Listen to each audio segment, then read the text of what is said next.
Welcome back to Parenting Explained. I'm your host, Dr. Hammond. Today we have an extraordinary guest, Kimberly Wilson, who has been in the field of education for over 20 years. She has a lot of experience helping parents and helping students in a wide variety of endeavors. So we're very happy to have her. Thank you. Welcome to the show. Thank you. Happy to be here. Awesome. Wonderful. So really, it seems like there's just this notion of self-confidence and self-esteem, and children are lacking it nowadays, it seems like. So what suggestions do you have for parents to really think about, how do I help my child to gain the self-esteem that they need for life, or the self-confidence?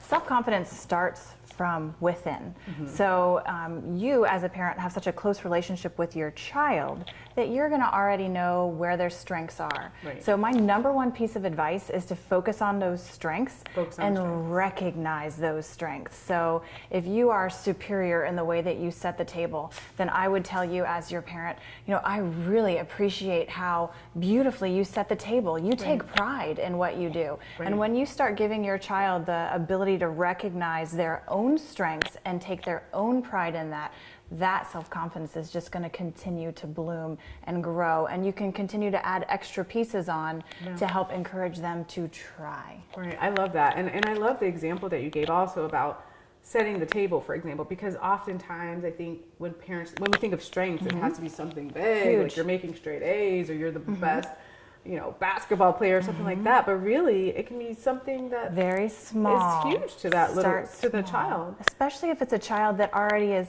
experiencing self-confidence issues. It's just something very small that you can recognize that might not normally be recognized.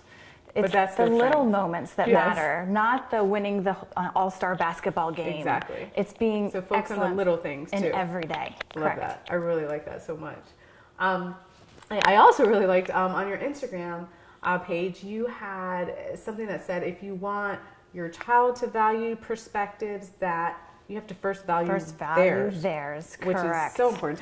Tell us more about that. Correct. Well, you have to lead by example. Mm-hmm. You hear it all the time, but actually doing it is something else in its entirety. So if you want your child to value what you have to say, you have to show them that same respect first and foremost. Stay true to your word, and that's how you respect others, is through self-respect. So when you say, we're going to do X, Y, and Z, or we're going to go to Target after school, you got to do it. Right. Or you need to say, tonight I'm just exhausted, but don't make promises that you can't keep. And that's where all of those respects start with. Show them that respect. Love that. Treat them like you would any other adult. Don't treat them any differently because they're a child.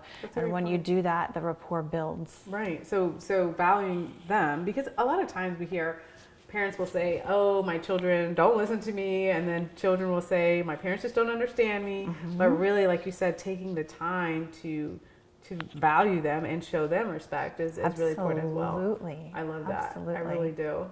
And similarly, though, there are some challenges that many parents and children are facing. What are some of the more common challenges that you've seen families go through, and how can they really improve on these things?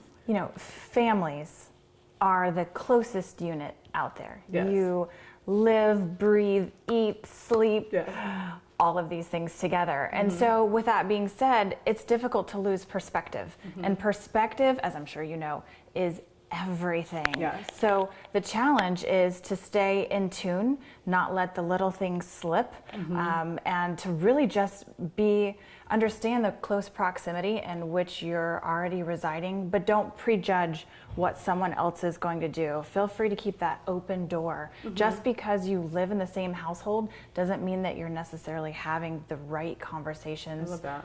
So stay in tune with each other. I really like that, because like you said, there's sometimes this notion that you're a family, it's one big happy family, because you're in the same house, but that's not always the case. Correct. And there are conflicts that arise. So basically you're saying to take the time and to address it. Don't sweep it under the rug. Exactly. So what other things have you seen as maybe challenges and things that you feel like parents really should start to work on to help their family unit? I would say my biggest piece of advice is to stay in tune with your child. Ask the questions. Yes. My daughter and I were talking about some of these things, and when you come across a problem or your child is coming to you with something, ask them, how would you like me to handle this? What would you like me to do? So you're having a struggle in school. Would you like me to talk to your teacher for you? Would you like to be with me? Would you and I, should we just chat about it so that you can get what you need going forward? Have those discussions and just stay in tune with things, but ask them what they want and what they need. And I think that's very important, like you said, to ask children, what do you want? Now, granted, sometimes their answers may be not like absurd. With your visa. Yeah, exactly. Or a trip to Disney World or something like that. What help do you need? How can I help you? Right. And that's something that parents, maybe we don't often ask enough. How that can comes I help back you? to the respect piece. If you're treating them like an individual that you respect and you adore and you love unconditionally and that you would change the world for, then take that small step to say, how can I help you? Instead of just assuming that you know what they need. Right. And even, what about parents that maybe there's 2 or 3 children in the household and one child may need one thing, but another child needs something completely different? Can you, sort of speak to that? Oh, firsthand. So I'm an only child, but yet I have 2 children, and they are completely different. And you and I have discussed this because I don't know why in my however many years that I've been doing this that I would think I would get the same child. Yes. I hear parents say this all the time. The first one is this and the other one is this. They're so completely different. So it really is. It's nice because who wants the same of everything? Right. It comes with its own fun ride. But definitely look at each child's strength and weaknesses and don't just treat it as a one-size-fits-all hat. That's one of my favorite phrases because it's individuality that sets us apart and differentiates us and makes us beautiful. And I love that. I love that piece that you mentioned about the individuality and to make sure that sometimes you do have to treat 2 children completely differently because they have different strengths and different needs for sure. So that is awesome. Thank you for those great tips. Oh, my pleasure. We will be back right after this.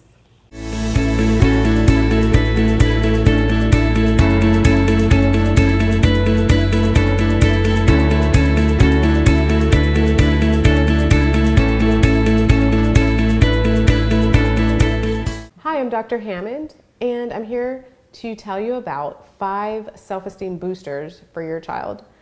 Number 1, explain to your child that no one is perfect. There's a lot of children that struggle nowadays to be the perfect child, to be the perfect student, and think that they're going to be perfect in life. That's a very hard standard to live up to, and it's unrealistic. So explain to your child that no one is perfect and focus on their strengths. The second thing, make sure to spend one-on-one time with your child. I know as a parent that you're very busy, but it's so beneficial to spend that one-on-one time with their child. In years of working with children, the number one thing that they said if they've wanted from their parent is to spend one-on-one time with their child. Hundreds of children have told me that. So be sure to spend one-on-one time with your child. The third thing is to make sure that you're praising your child and tell them that you are proud of them. They hear so much negativity on social media and so much negativity from school and other outlets. So be the one that praises them and tell them that you are proud of them. The fourth thing, again, as a reminder, focus on their strengths. Tell them the things that they're good at.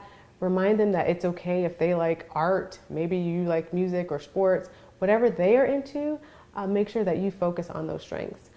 And number 5, make sure that you encourage activities that they also enjoy. So again, if they love to read and they're into academics, great. If they love art or music or sports, wonderful. Make sure to encourage the activities that they enjoy. Thanks.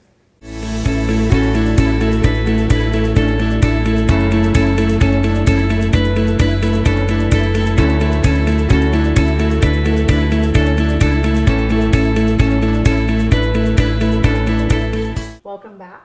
We have with us today the lovely Kimberly Wilson, giving us some amazing tips to help you in your journey through parenthood. So one of the things is that parents sometimes struggle with is if they have a child that is highly able, some people would say a gifted child or a very intelligent child. What do I do with this child? Because they're so smart and they just reason on a completely different level than their peers. So what are some suggestions you have for parents to sort of navigate through that process? Research, number one. You have to identify them kind of early on, and there's not a lot of formal ways to identify a young gifted child. And when I say young, I mean, you can see it, I can see it in 2s, 3s, 4s. You just know. There's some great checklists that are out there that you can look at. But moving forward, once you've understood that your child is truly a highly able individual, one of my top things for parents to understand is that usually that child is very sensitive. Things impact them deeper. And when I say things, I mean they're more empathetic, they're extremely compassionate.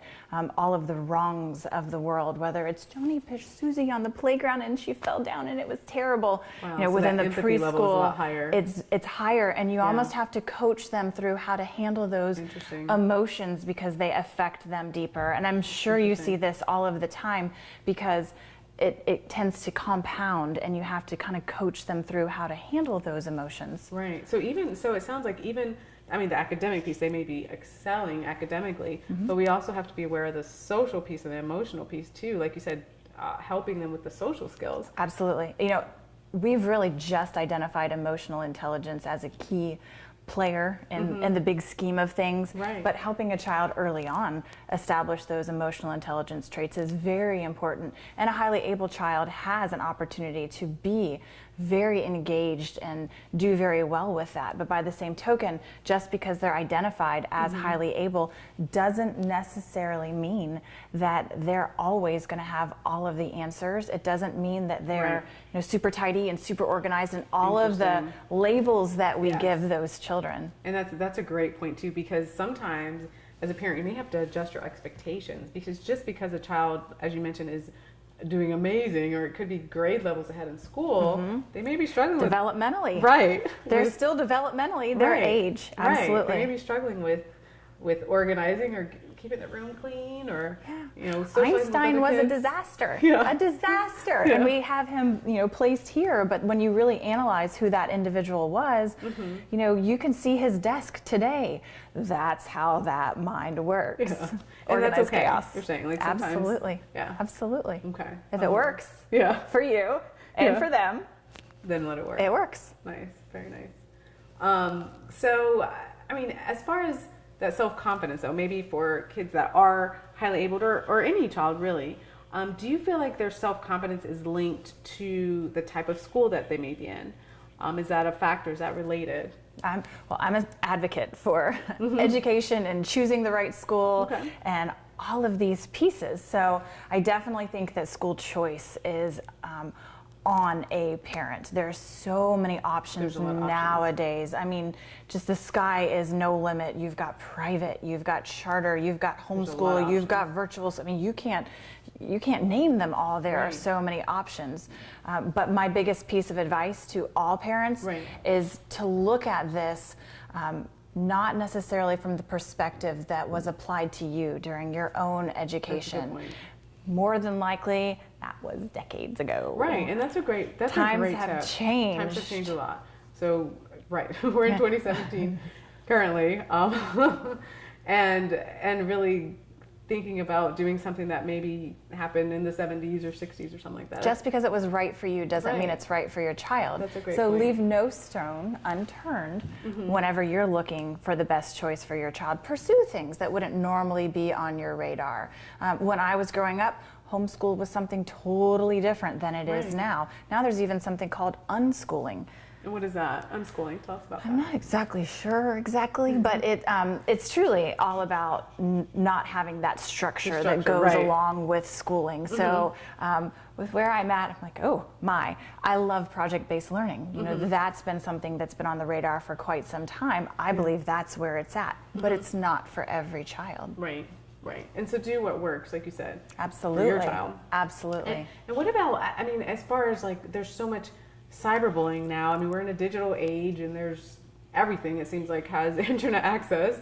So what would you say to parents to really keep their child emotionally healthy throughout the noise, if you will, of all the social media and digital things that children find themselves? Online is such a dangerous place for those young minds who haven't had, insults or other things coming their way. Right. And sadly, online, you have there's no consequences. You can say something ugly to someone else, and you're behind the veil of being unknown. Right. This comes down to the school experience, the same as the online experience. When you get into a massive school to where a child is just a number, then there's more instances of bullying, because you're not sitting next to that person to have lunch every single day. Right. And you're not going to pass their mom on the street and she's going to grab you by the ears like what would have happened in the 50s if you had done something like that. Right. Online is that now kind of danger zone. And you have to be cautious with what happens with your child. Stay in tune. Right. That's a great point. And it is hard. I mean, none of us can be with our children 24/7. But as you mentioned, just to make sure that you're on top of things as much as possible. Absolutely. Especially in this digital age, it seems like. So great tips. Thank you so much. And we will be back right after this.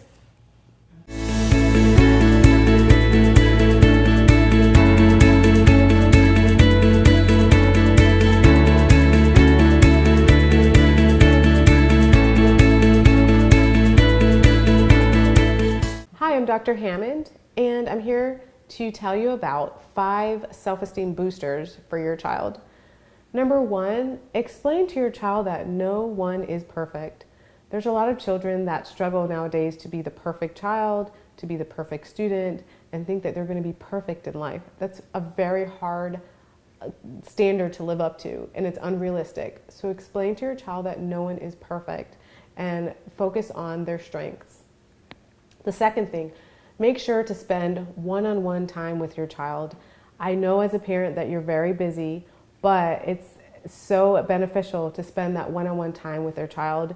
In years of working with children, the number one thing that they said if they've wanted from their parent is to spend one-on-one time with their child. Hundreds of children have told me that. So be sure to spend one-on-one time with your child. The third thing is to make sure that you're praising your child and tell them that you are proud of them. They hear so much negativity on social media and so much negativity from school and other outlets. So be the one that praises them and tell them that you are proud of them. The fourth thing, again, as a reminder, focus on their strengths. Tell them the things that they're good at. Remind them that it's okay if they like art, maybe you like music or sports, whatever they are into, make sure that you focus on those strengths. And number 5, make sure that you encourage activities that they also enjoy. So again, if they love to read and they're into academics, great. If they love art or music or sports, wonderful. Make sure to encourage the activities that they enjoy. Thanks.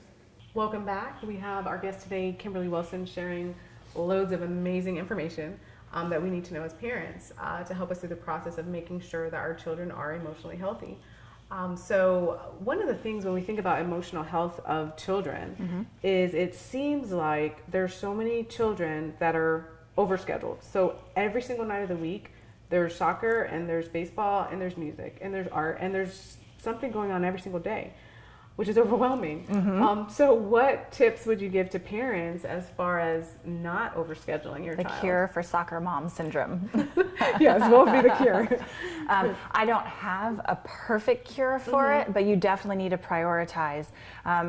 We've gotten into this trend where we want our children to experience it all, but you really have to analyze what's most important. And just like you can't be in the gym every single day, you have to have a rest day. Children need to have a rest day too, and need to recognize that they can't keep that pace. But I'm also an advocate of let them try it all, so that they kind of know in that late elementary, early middle school where they're going to grasp into. But be very cautious with their schedules. So let them try it all, but not necessarily every single night. At the same time. Yeah, not at the same time. I like that. Because what does it do you feel, to them academically or emotionally if they have something everything? Exhausted. You may find that you have a child that's so advanced academically that you want to kind of allow them more chances to explore their athletics or their arts or other things. You know, as a parent, you want to kind of see where they're tending to be and allow them to explore that. So just keep the balance. Keep the balance. You'll feel it. Yeah. Just don't keep beating your head against the wall whenever you feel that the balance is off. And that's a great point too, to really think about your own child and what their balance looks like, because of course it's different for every child.